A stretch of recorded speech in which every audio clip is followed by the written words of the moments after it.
ಇಲ್ಲಿಗಿಲ್ಲ ಇಲ್ಲ ನೋಡಿ ಮತ್ತು ನೈಟು സ്റ്റേക്ക് ഇല്ല. ദൂരത്തിൽ ഇത്ര ഏക്കർ കണക്കിന് ഏരിയയിൽ വ്യാപിച്ച് കിടക്കുന്നതാണ് ഈ ചിത്രം.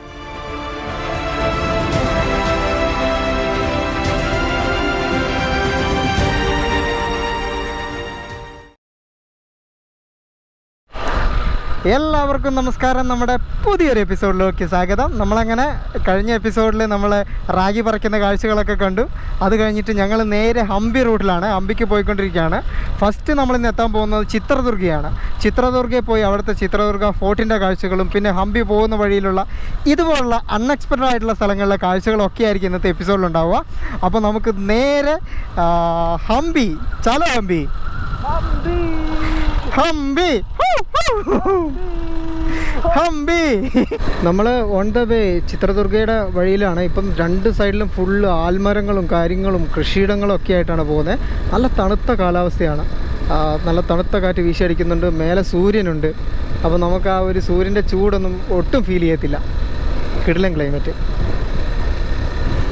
ഞങ്ങളുണ്ടല്ലോ ചിത്രദുർഗനോട് ഏകദേശം അടുത്തുകൊണ്ടിരിക്കുന്നത്. ഇപ്പം നിങ്ങൾക്ക് കാണാം വലത് സൈഡിലേക്ക് ഇപ്പം ഭൂപ്രകൃതി കുറച്ച് മാറി. വലത് സൈഡിലെല്ലാം ഞങ്ങളുടെ വലിയ വലിയ മലകൾ കണ്ടു തുടങ്ങിയ. അങ്ങനെ ഞങ്ങൾ ഹൊലാൽക്കര എന്ന് പറഞ്ഞിട്ട് ഒരു ടൗണിലെത്തിയ ഒരു ചെറിയ കർണാടക ഗ്രാമമാണ്. ബസ് സ്റ്റാൻഡും കാര്യങ്ങളൊക്കെ ഉണ്ട്. ഇവിടെയൊന്നും കൊറോണ വന്നിട്ടില്ല. നോക്കി, ആരുടെ മുഖത്തും മാസ്ക് ഇല്ല. കൊറോണ വന്നിട്ടില്ലെന്നല്ലേ ഇവിടെയൊന്നും അത്ര വലിയ കാര്യമാക്കുന്നില്ല കേട്ടോ. അവർ ചേട്ടനെ കണ്ട് ഇതാ പോന്നു മാസ്ക് ഇട്ടിട്ട്. ഇവിടെ നമുക്ക് വലത്ത് തിരിഞ്ഞ് പോവുകയാണ് വേണ്ടത്, ചിത്രദുർഗയ്ക്ക്. നല്ലോണം വിശപ്പ് തോന്നി. അന്നേരം ഞങ്ങൾ ഈ സൈഡിൽ കണ്ട ചെറിയൊരു തട്ടുകട, ഇവിടെ നമ്മൾ കയറി കർണാടക ഊട്ട കഴിക്കുന്നു. ഊട്ട വരട്ടെ, അല്ല രാവിലെ ഊട്ട വരട്ടെ പവർ വരട്ടെ. ഇത് വന്നേ, ഇതിപ്പം ഊട്ടയാണ്. ഊട്ട റൊട്ടിയുണ്ട്, പിന്നെ ഇത് പരിപ്പ് കറി, വെണ്ടക്ക മെഴുക്ക് പുരട്ടി, പിന്നെ വന്നിട്ട് നമ്മുടെ തൈര്, ഉള്ളി, നല്ല നമ്മുടെ വിലവെടുപ്പുള്ള ഉള്ളിയുണ്ട്, ഫ്രഷ് ഉള്ളി, പിന്നെ വൈറ്റ് റൈസ്. ഇത്രയാണ് ഇന്നത്തെ ഉച്ചക്കത്തെ ഭക്ഷണം. ഞങ്ങളങ്ങനെ ഭക്ഷണമെല്ലാം കഴിച്ച് ഇപ്പം ഏകദേശം ചിത്രദുർഗയോടടുത്ത് ഇപ്പോൾ ശരിക്കും ഭൂപ്രകൃതിയിൽ നല്ല മാറ്റം വന്നു. നോക്കി നിങ്ങൾക്ക് ഉരുളൻ കല്ലുകൾ നിറഞ്ഞ മലകളാണ് നമ്മുടെ ചുറ്റുമുള്ളത്. റോഡ് ഈ ഒരു പോർഷനിൽ ചെറുതായിട്ട് പോയിട്ടുണ്ട്, പക്ഷെ നമ്മൾ വന്ന വഴിയിലെല്ലാം നല്ല കിടിലം പോലത്തെ റോഡായിരുന്നേ. വെൽക്കം ടു അതെന്നാണ് എഴുതിയിരിക്കുന്നത്, ചിത്രദുർഗ സിറ്റി എന്നുള്ള കവാടം നമുക്ക് ദൂരെ കാണാം. രണ്ട് വശത്തായിട്ട് ആ മലകളോട് നിൽക്കുമ്പോൾ ശരിക്കും ഒരു കോട്ട നഗരം പോലെ തന്നെ. ആ കോട്ട നഗരത്തിൻ്റെ കോട്ടയുടെ കാഴ്ചകളിലേക്കാണ് ഞങ്ങൾ ഇനി പോകുന്നത്. നമുക്ക് ഒരുമിച്ച് അങ്ങോട്ടേക്കുള്ള യാത്ര തുടരാം. ചിത്രദുർഗ കോട്ടയുടെ ഫ്രണ്ടിലെത്തിയേ. നമ്മളിത് പ്രഭാകരൻ ഒരു സൈഡിലോട്ട് പാർക്ക് ചെയ്തു. നിങ്ങൾ നോക്കിയേ, എൻ്റെ ഇത് ഇവിടെ നമ്മൾ വരുന്ന വഴിക്കെല്ലാം കണ്ടേ ഇങ്ങനെ മലയാണ്. ആ മലയുടെ മേളിൽ കൂടിയാണ് ഈ ഒരു കോട്ടയുടെ ഭാഗങ്ങൾ കിടക്കുന്നത്. ആവശ്യമില്ലേ കയറാൻ? നമുക്ക് എന്നാലും അതോട്ടെ എന്തായാലും കിടിലം പോലത്തെ കോട്ടയായിരിക്കും ഇത്. ആക്രമണങ്ങളിൽ നേരിടാനായിരിക്കും മലയുടെ മണ്ടയ്ക്ക് ഉണ്ടാക്കിയതല്ലേ. ഇവിടെ നമ്മൾ ടിപ്പു സുൽത്താൻ്റെ അവിടെ പോയില്ലേ, അതേ അവസ്ഥ തന്നെയാണ് ഇവിടെയും. സൈറ്റിൽ ഓൺലൈനിൽ ബുക്ക് ചെയ്തിട്ടുണ്ടെങ്കിൽ മാത്രമേ എൻട്രി കിട്ടത്തുള്ളൂ. ഇതിപ്പോൾ ഇതിൻ്റെ ഓഫീസ് കാര്യങ്ങളാണ്. ഇവരിപ്പം PTM ഉള്ളവർക്ക് ഡയറക്റ്റ് സ്കാൻ ചെയ്തിട്ട് പോകുക, അല്ലാത്തവർ എന്താ പറയുക, ഒന്നെങ്കിൽ PTM ഇൻസ്റ്റാൾ ചെയ്തിട്ട് ചെയ്യുക, അല്ലെങ്കിൽ ഇവരുടെ സൈറ്റിൽ പോയി പേയ്മെൻറ്റ് ചെയ്ത് അതിൻ്റെ ബില്ല് ഇവിടെ കാണിക്കണം. അങ്ങനെയാണ് ഇതിൻ്റെ പ്രോസസ്സ്. സൈറ്റിൽ കയറി സ്കാൻ ചെയ്ത് നമ്മൾ അകത്തോട്ട് കയറി. ഇവിടെ വേണമെങ്കിൽ നമുക്ക് ഗൈഡ്സ് ഉണ്ട്, അവർ വേണമെങ്കിൽ കൂടെ വരും, അല്ലെങ്കിൽ നമുക്ക് തന്നെ പോവാം. ഇതിപ്പം വേണ്ട ഇതിപ്പം ഫുള്ള് കല്ലുകൊണ്ടാണ് ഇതിൻ്റെ കവാടം വന്നേക്കുന്നത്. പിന്നെ ഉണ്ടല്ലോ, നമ്മളിപ്പം അന്ന് ടിപ്പു സുൽത്താൻ്റെ അവിടെ പോയപ്പോഴും ഈ ആർക്കിയോളജിക്കൽ സർവേയുടെ കീഴിലുള്ളത് ഭയങ്കര ഫ്രണ്ട്ലി ആയിട്ട് തോന്നുന്നുണ്ട് നിനക്ക് അവിടെയുള്ള ആളുകൾ? അല്ല, അന്നെന്തോ ടെക്നിക്കൽ എറർ ഉണ്ടെന്ന് തോന്നുന്നുണ്ട്. എന്താണെന്ന് വെച്ചിട്ടുണ്ടെങ്കിൽ അവർ ഒരു സപ്പോർട്ടീവ് അല്ല. എന്താണെന്ന് വെച്ചിട്ടുണ്ടെങ്കിൽ അവർ അവരുടേതായ രീതിയിൽ നിൽക്കുകയുള്ളൂ. നമ്മളിപ്പോൾ പുതിയതായിട്ട് വരുന്ന ഒരാൾക്ക് ഇത് അറിയാത്ത ഒരാളെ ഹെൽപ്പ് ചെയ്യാനൊന്നും അവർ വരുന്നില്ല. അപ്പോൾ അതൊരു ഭയങ്കര ഒരു നെഗറ്റീവായിട്ട് തന്നെ എനിക്ക് തോന്നി. എന്ന് വെച്ചിട്ടുണ്ടെങ്കിൽ ഒരു ടൂറിസം സ്പോട്ട് എന്ന് പറയുമ്പോൾ അവിടെ എല്ലാവരും ഹെൽപ്പിംഗ് മെൻറ്റാലിറ്റി വേണം. എന്നാലും നമ്മൾ ഒരു പോസിറ്റീവ് മൈൻഡോടെ വരുന്നില്ല. എന്നാലും ഇപ്പോൾ അങ്ങനെയും കൂടി ഉണ്ടെങ്കിൽ നമുക്കൊരു എന്താ പറയുക താല്പര്യമുള്ളൂ. അപ്പോൾ നമ്മൾ കടന്നതാ, എൻ്റെ അമ്മ നോക്കി ഫുൾ ആ ഒരു മല, ഇങ്ങനെ ഈ മലയുടെ ഏരിയ മുഴുവൻ ഈ ഒരു കോട്ടയുടെ ഭാഗങ്ങളാണ് കിടക്കുന്നത്. നമ്മളവിടെ നിന്ന് ആദ്യമേ നടന്നെത്തുക ബനശങ്കരി ടെമ്പിൾ എന്ന് പറഞ്ഞിട്ട്, ഇത് കണ്ടോ ആ കല്ലിനടിയിൽ ഒരു ഗുഹയിലുള്ള പോലത്തെ ഒരു ടെമ്പിളിൻ്റെ മുമ്പിലേക്കാണ്. അത് കഴിഞ്ഞ് അവിടെ നിന്ന് വീണ്ടും നമുക്ക് നടക്കാൻ പറ്റും മുമ്പോട്ടേക്ക്. നമ്മളവിടെ നിന്ന് നടന്ന് വന്ന് എത്തുന്നതെന്ന് പറഞ്ഞിട്ടുണ്ടെങ്കിൽ ഇതുണ്ടല്ലോ, ഗൺ പൗഡർ ഇല്ലേ, ഗൺ പൗഡർ പൊടിച്ചെടുക്കുന്ന ഒരു ഏരിയ ആണ്.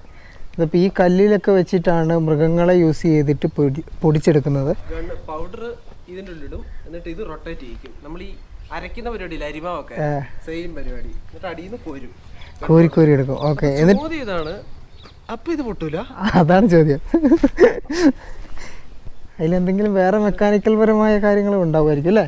ഇത് കുറച്ച് വെറൈറ്റി ആണ്. കാരണം ഇത്ര നാൾ നമ്മൾ കണ്ട ചരിത്രപരമൊക്കെ ക്ഷേത്രമോ അല്ലെങ്കിൽ അങ്ങനത്തെ ശില്പഭംഗിയുള്ള സംഗതികളാണ്. പക്ഷെ ഇതൊരു കോട്ടയാണ് പെർഫെക്റ്റ്. ശരിക്കും യുദ്ധങ്ങളും ആക്രമണങ്ങളും ഒക്കെ അങ്ങോട്ട് നടത്തുന്നു, ഇങ്ങോട്ട് കിട്ടിയതൊക്കെ ആയിട്ടുള്ള അതിൻ്റെതായ ഒരു പ്രത്യേകതയാണ്.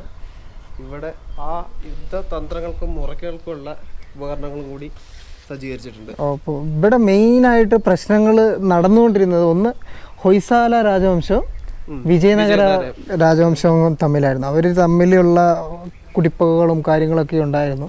പക്ഷെ ചാലൂക്യർ എന്ന് പറഞ്ഞ വേറൊരു സംഗതികളുണ്ട്, അവര് ഇൻക്ലൂഡഡ് ആണ്. അവരും ഇൻക്ലൂഡഡ് ആണ്.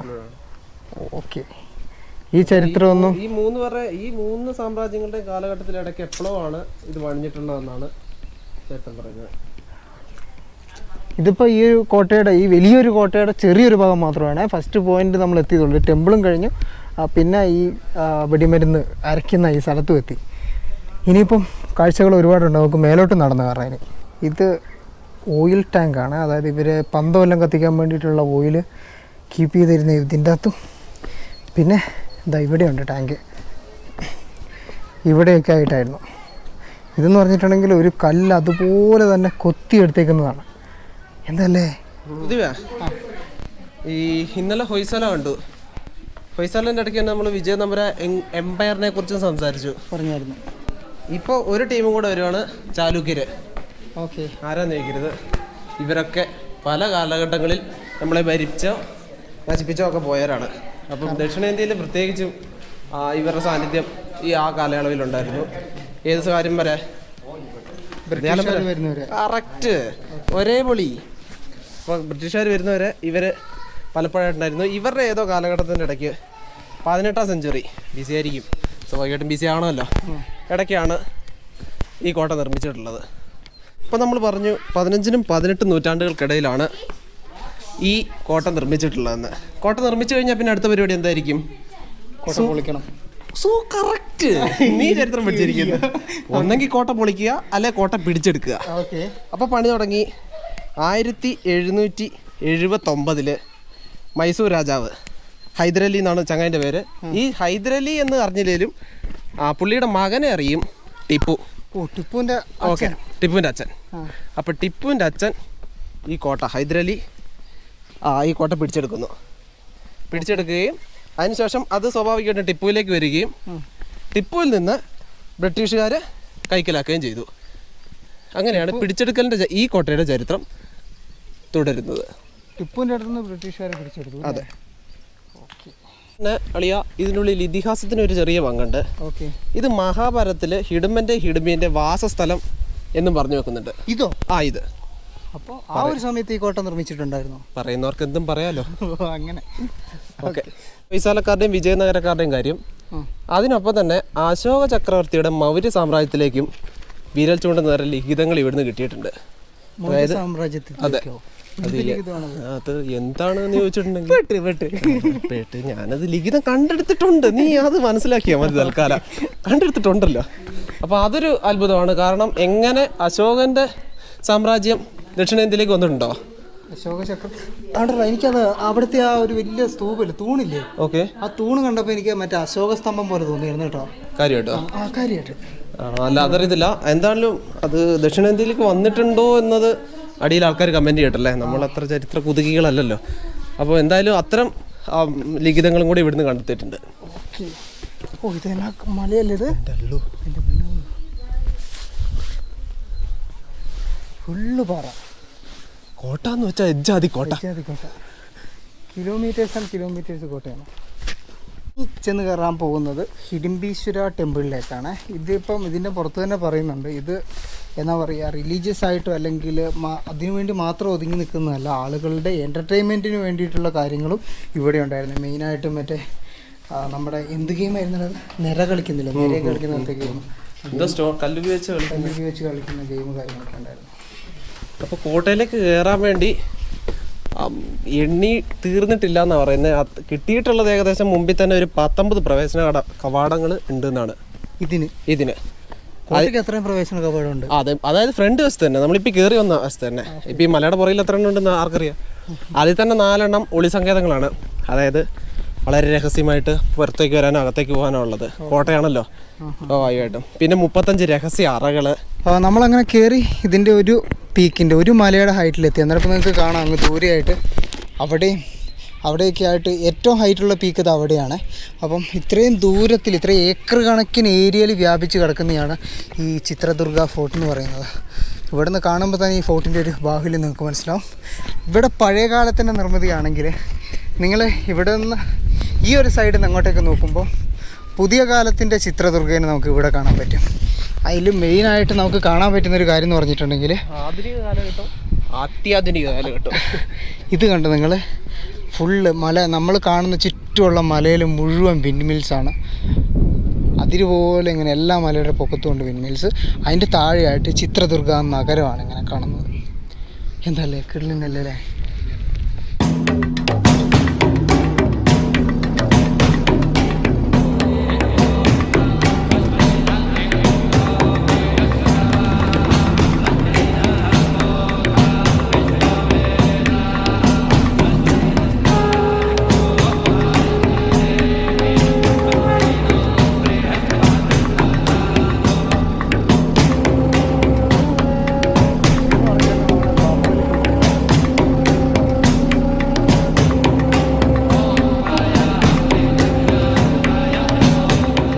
ചിത്രദുർഗയുടെ കാഴ്ചകളൊക്കെ കണ്ട് നമുക്ക് ഇനി നേരെ തിരിച്ച് ഹംപിയിലേക്ക് പോവാം. അതിന് മുമ്പായിട്ട് നമ്മൾ ഈ കയറി വന്ന വഴിയിൽ ഇത് നിങ്ങൾ കണ്ടോ, ഒരു സിക്സാഗ് ടൈപ്പിലാണ് ഈ വഴിയുള്ളത്. ഇതിപ്പം എന്തിനാണ് എന്ന് പറയുന്നത്, അതായത് ഈ ആനേനൊക്കെ കൊണ്ട് പണ്ട് ആനേനൊക്കെ കൊണ്ട് വന്ന് ഈ കോട്ടക്കൊത്തളം തള്ളി തുറത്തുന്ന വലിയ ഗേറ്റ്. അന്നേരം ഇപ്പം ഈ ഒരു ചെറിയ ഇടുങ്ങിയ സ്ഥലത്ത് ആനയ്ക്ക് എന്താ പറയാ കുറച്ച് ഓടി വന്ന് തള്ളിയല്ലേ എഫക്റ്റ് കിട്ടുള്ളൂ. അത് ചെയ്യാൻ പറ്റത്തില്ല. അതുകൊണ്ടാണ് ഇങ്ങനെ സിക്സാഗ് രൂപത്തിലാക്കിയതെന്നാണ് ഒരു ഇത് പറയുന്നത്. ഇപ്പൊ എന്ത് സംഭവിക്കും? ആന പുറകോട്ട് പോയിട്ടുണ്ടെങ്കിൽ ആനയുടെ കുണ്ടി ഈ മതിലിൽ തട്ടി നിൽക്കും. അതുകൊണ്ട് തന്നെ ആനയ്ക്ക് കുത്തി തുറക്കാൻ പറ്റില്ല. ഇത് സ്റ്റാൻഡേർഡ് ബുദ്ധി വേണം, കുതിരയാവല്ലേ ഇത്. അപ്പൊ ഞങ്ങള് ഇനിയിപ്പോ നമ്മൾ അങ്ങോട്ടേക്കാ പോകുന്നത് ഹംപി എന്ന് പറയാൻ തുടങ്ങിയിട്ട് കുറച്ച് ദിവസമായി. അറിയാം, നമ്മളിങ്ങനെ പോകുന്ന വഴിയിലെ കാഴ്ചകളൊക്കെ കണ്ട് കുറേശ്ശെ ഡിലേ ആയി പോയിക്കൊണ്ടിരിക്കുകയാണ്. കർണാടക സംസ്ഥാനം ഇങ്ങനെ നീണ്ടു കിടക്കുകയല്ലേ, ഒരു അന്തോ കുന്തോ ഇല്ലാതെ. അതുകൊണ്ടാണ് ഈ താമസിക്കുന്നത് കേട്ടോ. അപ്പം ഞങ്ങൾ ഇനി ഹംപിയിലേക്കാണ് ഓട്ടം. ഇന്നെന്തായാലും ഹംപി എത്തില്ല, ഞങ്ങൾ അതുവഴി ഇറങ്ങാം. ഇന്നെന്തായാലും ഹംപി എത്തൂല നമ്മൾ. അപ്പോൾ പോകുന്ന വഴിക്ക് 5 മണിയാകുമ്പം എവിടെയോ അവിടെ നമ്മൾ ഹോൾട്ട്. ഓക്കെ. പ്രഭാകരൻ കുറേ നേരമായിട്ട് വെയിലും കൊണ്ട് പുറത്ത് നിൽപ്പുണ്ട്. എന്തായി എന്തോ. ബൈ. അങ്ങനെ നമ്മൾ ചിത്രദുർഗ കോട്ടയെല്ലാം കണ്ട് ചിത്രദുർഗയോട് ബൈ പറഞ്ഞ് നമ്മൾ ഹംപിക്ക് പോവുകയാണ്. ഇപ്പം നമ്മൾ കർണാടകത്തിലെ മറ്റ് നഗരങ്ങളിലൊക്കെ കണ്ട പോലെ തന്നെ കൊറോണ വന്നതിന് ശേഷം വലിയ മാറ്റങ്ങളൊന്നും ചിത്രദുർഗയിൽ ഇപ്പോൾ ഇല്ല. എല്ലാം പഴയ പോലെ ആയിട്ടുണ്ട്. ഓൾമോസ്റ്റ് ടൂറിസം കേന്ദ്രങ്ങളൊക്കെ ഓപ്പൺ ആയിട്ടുണ്ട്. അവിടെയും വലിയ റെസ്ട്രിക്ഷൻസ് കാര്യങ്ങളൊന്നുമില്ല. ആളുകളെല്ലാവരും ടൗണിൽ ഇറങ്ങുന്നുണ്ട്. ചില ആളുകൾ മാത്രം മാസ്ക് ധരിച്ചിട്ടുണ്ട്. അല്ലാതെ വേറെ വലിയ വ്യത്യാസങ്ങളൊന്നും റെസ്ട്രിക്ഷൻസ് ഒന്നും ഞങ്ങൾ ഈ നഗരത്തിൽ കണ്ടിട്ടില്ല. 5 മണിയാകുമ്പോഴത്തേക്കും നമുക്ക് വഴിയെ കണ്ട് എവിടെയെങ്കിലും ഹാൾട്ട് ചെയ്യണം. ഇപ്പോൾ സമയം ഏകദേശം 4:10 കഴിഞ്ഞു കേട്ടോ. അപ്പം ഇന്നിപ്പം ഹാൾട്ടുള്ള സ്ഥലം എവിടെയാണെന്നുള്ളതും കൂടി നമുക്ക് തപ്പി കണ്ടുപിടിക്കണം. നമ്മുടെ മുമ്പിൽ നോക്കിയാൽ ഞാൻ ആ കോട്ടയുടെ മുമ്പിൽ നിങ്ങളെ കാണിച്ചു തന്നില്ലേ, ആ കാറ്റാടി പാടങ്ങൾ നമുക്ക് അടുത്തടുത്ത് വരുന്നുണ്ട് ഈ പോകുന്ന വഴിയിൽ. ഇനി അങ്ങോട്ടേക്ക് മൊത്തം ഹൈവേ ആണെന്ന് തോന്നുന്നു. ഇപ്പോൾ നല്ല അടിപൊളി പുതിയ ഹൈവേ ആണ് കണ്ടിട്ടുള്ളത്. അപ്പോൾ നമുക്ക് നേരെ ഹംപി.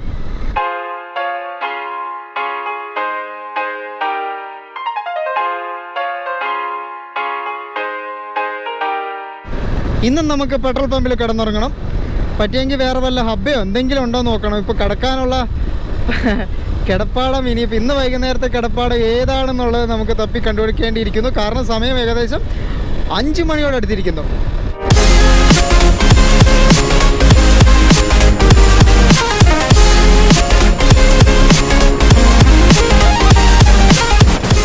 ಟೆನ್ ಮಾಡೋದಕ್ಕೆ ಸ್ವಲ್ಪ ಜಾಗ ಕೊಡ್ತೀರಾ? ಇಲ್ಲ, അവിടെ ഒരു പമ്പിൻ്റെ പണി കിടക്കുന്ന അവിടെ പോയി ചോദിച്ചു. അന്നേരം അപ്പോൾ അവർ വാച്ച്മാനാണത്. അപ്പോൾ അവർ പറഞ്ഞു അത് 10 ക്യാമറയിലുണ്ട് അവിടെ, അതുകൊണ്ട് പണി കിടക്കുന്നേ ഉള്ളൂ, പറ്റത്തില്ല സ്റ്റേ ചെയ്യാമെന്ന്. ആ സമയം ഏകദേശം 6:10 ആയി കേട്ടോ. നമുക്ക് ഇതുവരെ സ്റ്റേ ചെയ്യാനുള്ളൊരു സെറ്റപ്പ് കിട്ടിയില്ല. ഇനിയിപ്പോൾ അടുത്ത പമ്പിലേക്ക് പോവുകയാണ് ഞങ്ങൾ.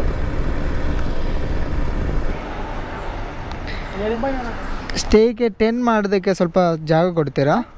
ಟೆಂಟ್ ಮಾಡೋದಕ್ಕೆ ಟೆಂಟಿಂಗು. ನಾವು ಆಲ್ ಇಂಡಿಯಾಗೆ ಟೂರ್ ಹೋಗ್ತಾರೆ. ಇಲ್ಲಿಗಿಲ್ಲ, ಎಲ್ಲೇ ಇದೆ ಅದು? ಹೌದಾ? ചങ്ങായി തരൂലെന്നാ. ഗൈസ്, അങ്ങനെ ഇത് രണ്ടാമത്തെ പമ്പാണ്. ആദ്യത്തെ പമ്പിൽ പമ്പ് ഓപ്പൺ അല്ലായിരുന്നു. പക്ഷേ ഇവിടെ ഇപ്പോൾ ഒന്നാമത്തെ കാര്യം, ഇവിടുത്തെ ഈ വർക്കേഴ്സിനോട് നമ്മൾ ചോദിച്ചിട്ട് കാര്യമില്ല. ഇവിടെ മാനേജേഴ്സ് ഉണ്ട്, അവരോട് ചോദിച്ചിട്ട് കാര്യമുള്ളൂ. അപ്പോൾ ഇവർ പറഞ്ഞു പറ്റത്തില്ല, മുമ്പോട്ട് പോകാനാണ് പറഞ്ഞത്. അപ്പോൾ നമുക്ക് മുമ്പോട്ട് പോയി നോക്കാം. ഇന്നെന്തായാലും അടുത്ത പമ്പുണ്ട് പോലും. ഒരു പമ്പ് കാണുന്നുണ്ട് HP-യുടെ. ചോദിച്ചു നോക്കാം നമുക്ക്. പോയാൽ ഒരു വാക്ക്, കിട്ടിയാൽ ഒരു സ്റ്റೇ, ಸಿಂಪಲ್. ಇಲ್ಲಿಗೆ ನೈಟ್ ಸ್ಟೇಗೆ ನಮ್ಮ ಹತ್ರ ಟೆಂಟ್ ಇದೆ, ಸ್ವಲ್ಪ ಜಾಗ ಕೊಡ್ತಾರಾ? ಆ ಸೈಡಲ್ಲಿನಾ? ಹೌದಾ? ಇಲ್ಲಿಗೇನಾ?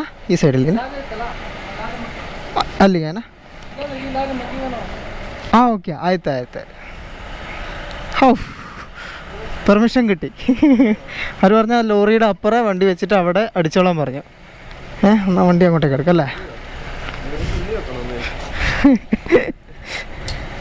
ഞങ്ങൾ ഫ്രൈഡ് റൈസൊക്കെ വാങ്ങിയതാണ്. രാവിലെ മച്ചാൻ്റെ കയ്യിൽ ഫ്രൈഡ് റൈസാണ് ഇരിക്കുന്നത്. ഇന്ന് ടെൻ്റ് അടിച്ചിട്ട് വേണം ഇത് കഴിക്കാമെന്നുള്ളൊരു ഇതിൽ നിൽക്കുകയാണ് രാവിലെ മച്ചാൻ. വിശന്നിട്ട് പോയി അത്രേ. ഇപ്പോൾ മൂന്നാമത്തെ പമ്പിൽ ഞങ്ങളോട് പറഞ്ഞു, സമ്മതിച്ചു. അപ്പോൾ നമ്മുടെ ഇന്നത്തെ ഉറക്ക സ്ഥലത്ത് ഇവിടെയാണ്. ഇവിടെ എവിടെ വേണേലും നമുക്ക് അടിക്കാം. എന്താ അവിടെ ടോയ്ലറ്റും കാര്യങ്ങളൊക്കെ ഉണ്ട്. അപ്പോൾ നമുക്ക് ഈ ഒരു സൈഡിൽ ഇന്നത്തെ നമ്മുടെ താമസം സെറ്റ് ചെയ്യാം. എന്താ, ഹാപ്പിയല്ലേ എല്ലാവരും? യെസ് ഗൈസ്, നമ്മുടെ ടെൻറ്റ് ഏതാ അവിടെ അടിച്ചിട്ടുണ്ട്. നമ്മുടെ പ്രഭാകരനെ ഇന്ന് നമ്മുടെ കൂടെ തന്നെ കേട്ടോ. പ്രഭാകരനെ ടെൻറ്റിനോട് ചേർത്ത് നമ്മൾ കെട്ടി വെച്ചിട്ടുണ്ട്. അപ്പോൾ ഇതാണ് നമ്മൾ ഇന്ന് താമസിക്കുന്ന പമ്പ്. ഇവിടെയാണ്. ഈ സ്ഥലത്തിൻ്റെ പേര് ഒന്നുകൂടി പറഞ്ഞാൽ KUDGI കുഡ്ഗ്ലി സംതിങ്, അങ്ങനെ എന്താണ് പേര്. നമ്മൾ പ്രൊനൗൺസ് ചെയ്യുക. നമ്മൾ ഹംപിന്ന് ഏകദേശം ഒരു 60 കിലോമീറ്റർ, ഒരു 50-60 കിലോമീറ്റർ ഇപ്പറയാണുള്ളത്. അപ്പോൾ നാളെ രാവിലെ എണീറ്റിട്ട് നമുക്ക് ഇനിയിപ്പോൾ ഹംപിയിലോട്ട് പോകണം. ഇത് മെയിൻ ഹൈവേ ആണ് അതിൽ പോയിക്കൊണ്ടിരിക്കുന്നത്. ഇത് വിശാലമായൊരു പമ്പാണ്. അപ്പം ഇനിയിപ്പം ഞങ്ങൾ പ്ലേറ്റ് എടുത്ത് പുറത്ത് വെച്ചിട്ടുണ്ട്. ഞങ്ങൾ നേരത്തെ വാങ്ങിയ എഗ് ഫ്രൈഡ് റൈസ് കഴിച്ച് കിടന്നുറങ്ങുന്നു. ഇന്നത്തെ വീഡിയോ എഡിറ്റ് ചെയ്യാനുണ്ട്. ഇന്നാ തിങ്കളാഴ്ച അല്ല, ഇന്ന് ചൊവ്വാഴ്ചയാണ്. ഈ ചൊവ്വാഴ്ചത്തെ വീഡിയോ നിങ്ങൾ കാണാൻ പോകുന്നത് ബുധനാഴ്ച വ്യാഴാഴ്ചയായിരിക്കും. കാരണം 2 വീഡിയോ ഉണ്ട്, അത് കട്ട് ചെയ്യല്ലേ. അപ്പം ഞങ്ങൾ ഫുഡെല്ലാം കഴിച്ച് കിടന്നുറങ്ങട്ടെ. ഇനിയിപ്പോൾ നാളെ രാവിലെ നേരെ എണീറ്റ് ഹംപിക്ക് പോകാനുള്ളതാണ്. അപ്പോൾ നമുക്ക് നിർത്താം ഇന്നത്തേക്ക്. ഓക്കെ, നാളെ ചലോ ഹംപി.